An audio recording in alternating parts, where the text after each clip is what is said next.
The Arctic Ocean was a graveyard of steel and men.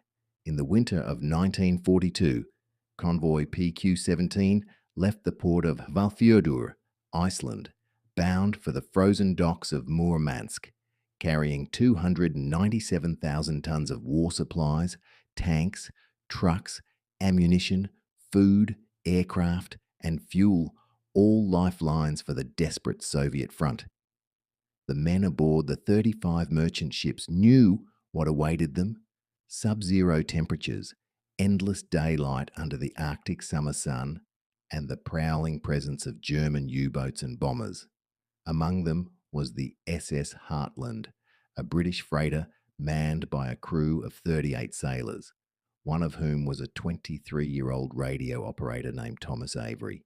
He had signed up for the merchant navy thinking he would see the world. Instead, he found himself surrounded by ice and death.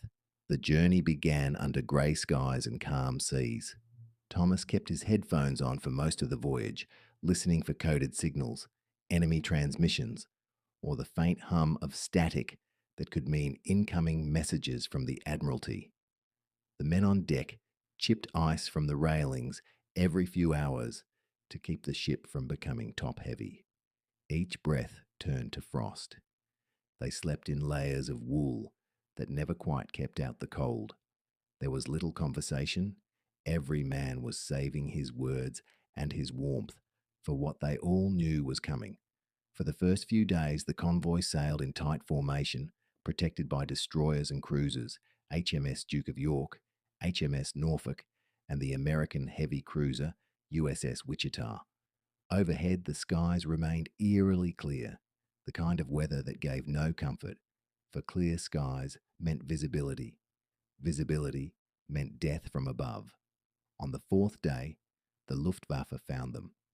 At first, it was a distant hum, an almost delicate sound, like bees. Then came the black dots on the horizon, growing larger and darker until the air was filled with the scream of Stuka dive bombers. The first bomb struck the Norwegian ship SS Navarino.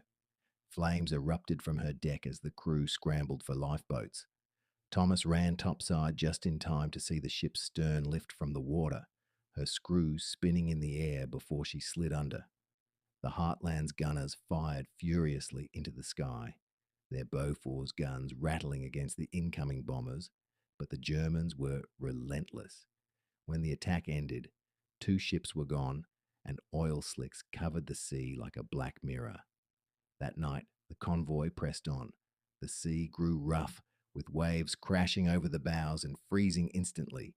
Thomas sat in the radio room, hands trembling as he tapped out position reports. The code machine rattled with new orders, each one more cryptic than the last. At 2100 hours, the message came that would doom them all. Convoy is to scatter. Rumours had reached the Admiralty that the German battleship Tirpitz had left her fjord in Norway and was heading to intercept them. The Tirpitz was a monster, the pride of the Kriegsmarine, armed with 8 15-inch guns and capable of wiping out the entire convoy in a matter of hours. The British command, fearing total annihilation, ordered the warships to retreat and the merchant ships to disperse. The logic was cruel, but simple. If they scattered, maybe some would survive. Thomas couldn't believe it.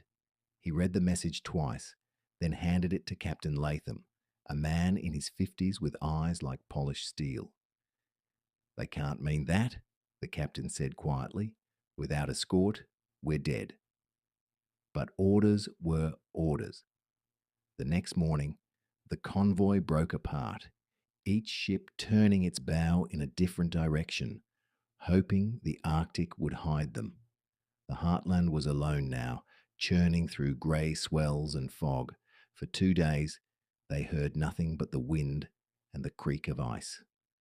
Then came the submarines. At 0300, the lookout spotted a periscope gliding like a ghost through the mist.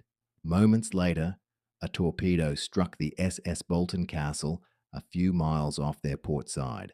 The explosion lit the sky in a brief, hellish glow. Men screamed in the water. Latham gave the order to increase speed, but the Hartland was slow and heavy, her decks piled high with crates of munitions.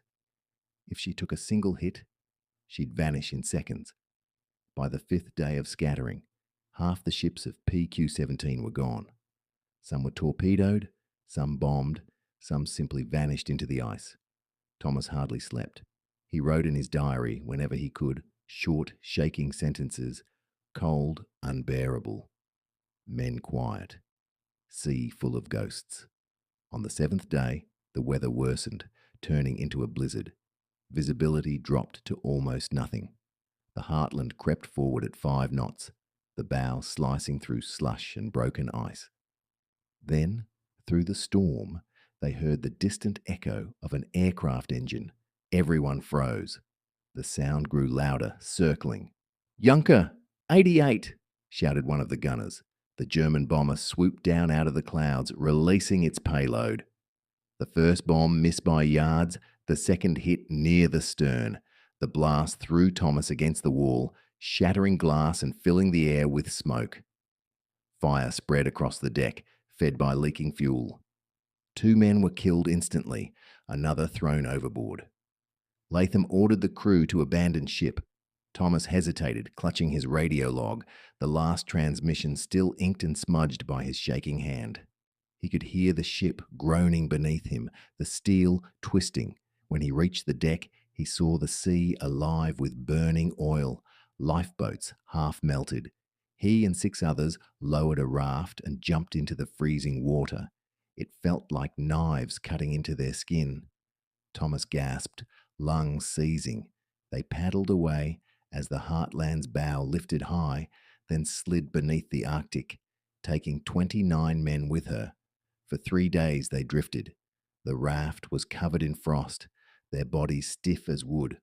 One by one, the men stopped speaking. Thomas kept watch, his hands wrapped around the small emergency radio. On the 3rd night, he saw a faint light on the horizon. At first, he thought it was a star, but it grew larger, flickering. It was another ship, a Soviet minesweeper. They had been found. When Thomas awoke, he was in a bunk, his face wrapped in cloth. His frostbitten fingers were blackened. The Soviet crew gave him bread and vodka, the only warmth they could offer. Of the 6 who escaped the Heartland, only 3 had survived. Thomas spent the next month in Murmansk, where the cold never seemed to lift. He later learned that, out of the 35 ships in Convoy PQ-17, only 11 reached their destination.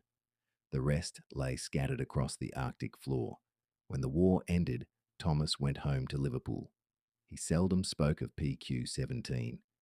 Most people had never heard of it, and those who did called it a disaster, a blunder. The Admiralty's decision to scatter the convoy had cost hundreds of lives and millions of tons of vital supplies. But for Thomas, it was not a story of failure. It was a story of endurance, of men who sailed into the jaws of death because someone had to. Years later, when he was an old man, Thomas returned to the sea one last time. It was summer, but in the far north, the wind was still sharp, carrying the smell of salt and iron. He stood on the deck of a Norwegian fishing boat and stared into the grey horizon. Somewhere beneath those waves lay the Heartland and the frozen faces of friends who never made it home. He closed his eyes and listened to the wind, to the hum of the engines, and to the faint static that only he could hear. That night, as the midnight sun hovered over the Arctic, the captain of the fishing boat saw Thomas standing at the rail, his hand resting on a small leather notebook. Inside it were the final words of his radio log, written 80 years before. "Convoy scattered. God help us all." No one saw him fall asleep, and no one woke him. But the crew said that, for a moment, the sea turned calm, and a strange light rippled across the sky, green and gold, like a signal flare sent from another world. The Arctic kept its dead, but it remembered their names, whispered in the ice and carried forever